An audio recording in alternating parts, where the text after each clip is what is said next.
Cool. Okay. Okay, so my talk today is going to be on the coding challenge that I hope all of you looked at. I posted it on the Google group. Catherine actually brought it to my attention also on the Google group. It's this, it's called, I think it's Exercism is how you pronounce it.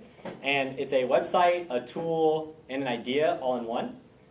So I'm testing out if these will replace our coding challenges or not. So historically, my coding challenges, as I make them up, usually I just go on like Stack Overflow and find a problem, or like Code Golf and like find a funny issue that I found, modify it so it's like at our level, add some stupid metric to it, and then watch you guys come up with all sorts of awesome solutions. But this, I always have trouble with those because I never know how high to aim or how low to aim for like make sure everyone can participate in them. With Exercism, I'm hoping that we can each get individualized problems that we can solve actually together. Individually, of course, you solve it, but then you can get help and ask other people online or other people in your team like how to do it and like review each other, how each person does it, and you can get problems with solutions at your level. So everyone can kind of have like a personal coding challenge and then share that every week with the group. And so everyone kind of like levels up at the same time and can still discuss it with each other. So on to what Exercism actually is. The first part you might see is the website. So Exercism is a website. And it's pretty nice. It goes, it's a nice website. It lays out exactly all their goals and what they're doing and who's running it all. The important bit is that there's a tool, Exercism, that allows you to view all of the challenges that they've collected together for you for any language that you want. And then you can work on that problem to develop a skill for that problem is trying to like specifically target. Run a test to make sure that what you're building actually passes the test that they want you to pass, like you actually learn what you need to learn. And the tool behind the website actually helps you do that. So I guess to get involved, maybe I'll show you what the tool looks like, and then we can kind of go backwards and like show you how to like sign up and like how it all works, like how to actually do it yourself at home. So what it really looks like is it's actually a command line tool. So when I type in, after going through the installation steps, of which are really nice, like they've gone through and introduced you to the idea of a command line client, like what the heck is a terminal? They go through and like walk you through how to install everything based on whether you have a Mac, Linux, or Windows, and like all the different versions of each of those, or like many different versions of each of those things. And so it's a really polite introduction to the like a lot of ideas that are used in other projects, but they show you exactly how to run and like all the issues you'll run into potentially. So running through the setup itself is an excellent introduction to a lot of different concepts, and they do it really well. But ultimately what you end up with is a command line tool that you can get a bunch of commands with. And so looking at, you can ask Exercisism to do a bunch of stuff for you. The most interesting of which is, there's two interesting things. Exercisism tracks, and this actually prints out all of the problem sets for all of the supported languages. I believe, I'm not 100% sure, but I believe that the problem, we can see here, Clojure, which is a programming language, has 34 problems currently, and I believe they're crowdsourced.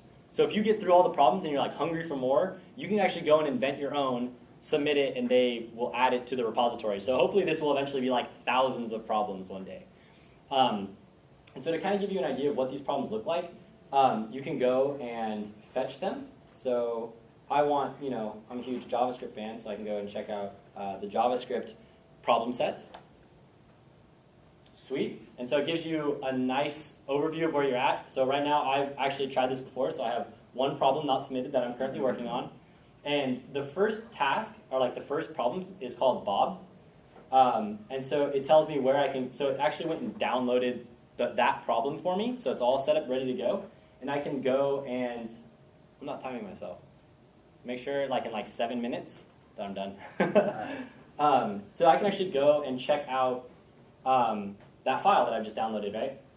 So I'm going to go change directory into this directory, And now I can see here that it went and downloaded 3 different files. So let me go check them out. Probably it's a good place to start with the README. And so they give you, what's really nice, I believe they do it with all the problem sets, but at least this first one, it's like a very nice, kind of funny intro into the problem. So you can see that they kind of give some exposition. Bob is a lackadaisical teenager. In conversation, his responses are very limited. Bob answers, sure, if you ask him a question. He answers, whoa, chill out if you yell at him. He says, fine, be that way if you address him without actually saying anything. He answers, whatever, to anything else. And then they actually give you instructions on so there's like some exposition to give you an idea. They have some instructions on like exactly what you need to do to get started. And then they walk you through the setup and like how testing works and all sorts of good, actually building in good practices if you're totally new to programming, like good engineering practices like testing and iterative development and all sorts of stuff you won't even notice because you're laughing at the awesome exposition they give you. And so moving on from this, somewhere in there I'm sure it says go check out the actual file. So they actually set you up, I started it a little bit, but they actually give you a nice starting out point for you to begin like, okay, what the heck am I doing? Like when you first pull it up, it's like code goes here, like in huge bold letters, telling you like where to start. And what's really cool is that I think the best part about these problem sets, what really separates them from just like a web page where you can just go and like find problem sets somewhere, is that they actually come fully decked out with tests. So like as you're going through, you can, every step of the way, you can get immediate feedback of how close you are to completing each step. So like throughout the problem it says like, what's this for? We can even just read it right off the bat. That's one thing that I like about JavaScript is it's actually quite readable, minus all of the weird parts. So this is actually not quite a weird part. It's actually pretty nice. So how this test works, I think it's Jasmine is what they're using. And so they're testing the Bob function. And one of the things it needs to do is stating something. So that's like the name of the test. And so in order to check that your function is properly working, they say, hey, they created a new Bob. They instantiated Bob and said Bob.hey, and then they pass in a string, and then it expects the result to equal whatever. You can almost read it right off the page. It's kind of nice, actually. So it's like a really nice introduction to testing as well. So when we go into here now, so even if I didn't read the README, I'm too lazy to do that, I can go in and actually try to finish the tests, or finish the problem just by reading the test and going and solving the problem as I need to. So, I could go and write some code, blah, blah, blah, return, what did it say, whatever. Return whatever. Here, let me make sure I get it exactly. Return whatever. Cool. And so now you can go and actually test your code that you just wrote, and you'll get immediate feedback. Remind me, Jimmy, do you remember Jasmine node dot? Oh, that's perfect. Okay, so you can go, they have instructions for all that, but you can run your tests against your code by typing in Jasmine node dot. Other languages, it's totally different, and they have full-on documentation, even if you can't read or README. They have, they have documentation for every language that they support, fully decked out, all the way from, and all the operating systems, how to install it, it's all there. So it's really nice. But so, and testing is pretty sweet. You can see that it just did the first test. It tested one thing, it tried one assertion, it totally passed, and I'm good to go. Let's say I screw it up. Let's say I return, I'm happy, something Bob would never say, right? I'll actually get, I run the exact same command, and I'll get a failure, and it actually is pretty explicit. It's these are really well-written tests. So, the first thing the test tried to do, Bob is trying to state something. Bob is stating something. The message expected this string that I passed in to equal whatever, but it didn't.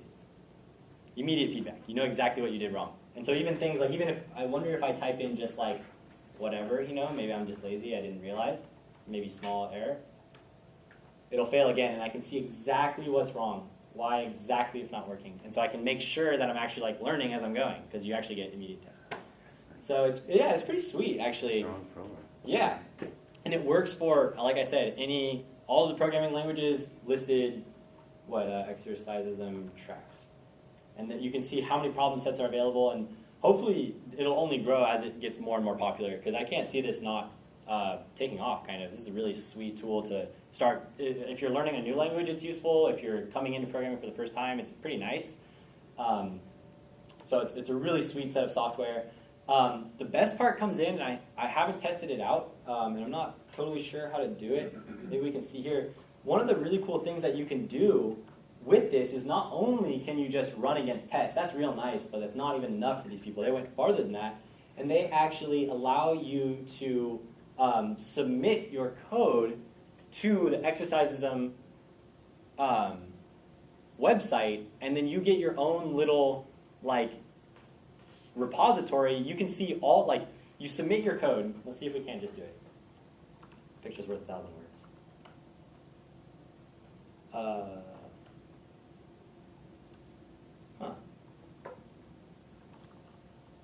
Oh, submit. Sweet. So I just went and submitted the code. It's not totally complete, but they let me do it anyhow. So I can kind of work on it progressively. So if I were to go somewhere else in the world and not be on this machine, I could work on it. More importantly, other people could go and visit how I'm doing.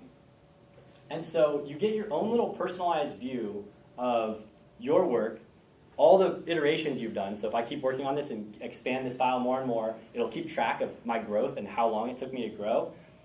Other people can come, everyone who's completed this problem set gets access to viewing my solution. So I can go and actually look at how other programmers, big and small, great and not so great, how they did it and see their answer and try to pick up style from how they do it and see other people's opinions on things. I can start commenting on other people's stuff and be like, hey, why did you do that? And they can respond. And then also, I'm not sure exactly how teams work, but they have teams on here, and I'm sure that we could get something going where we each can review each other's stuff and be notified when everyone else submits their changes.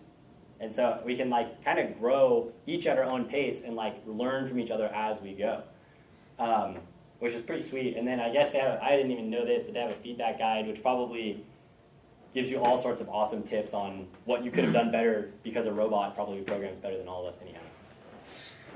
Probably in 5 years the robot will just be like, you're bad, just stop. Go download this other robot to go do this problem for you. Make algorithms that don't exist though. Ooh, that might be true. That may or may not be true at this point. Probably if you go talk to a Google engineer, they'll have a word with you. Sure, but that'd be kind of freaky. So yeah, so it's I'm really excited about it. I think it's a really sweet set of software. Getting started is not too difficult. It's a little technical, but they have awesome documentation. They totally gear it towards newer people. And even for the advanced people, I'm sure that the later tests are brutally hard. So I'm sure it goes all the way up, and if it's not hard enough, you could probably, I think they do crowdsourcing of the problems. I'm not sure how the quality control goes, but I'm sure that if you wanted to submit an awesome, fully sweet tested out problem, they would be more than happy to take it. So I think it's a really awesome thing. I've linked to it on the Google group. So you can go through my link to get started. Catherine posted up a ton of awesome videos on how to get started. They even have videos on how to get started. You can watch someone else do it and then copy them. And she posted up a ton of links for that. So I'm hoping that this will, I know we only have 3 more meetings, but maybe this could replace coding challenges maybe next semester, or even in the upcoming we have 3 more. So if anyone was ever interested in doing the coding challenge before, give this a shot and let me know how it goes. I think it's excellent. So I've been really happy with it. Awesome. And that's my talk for today.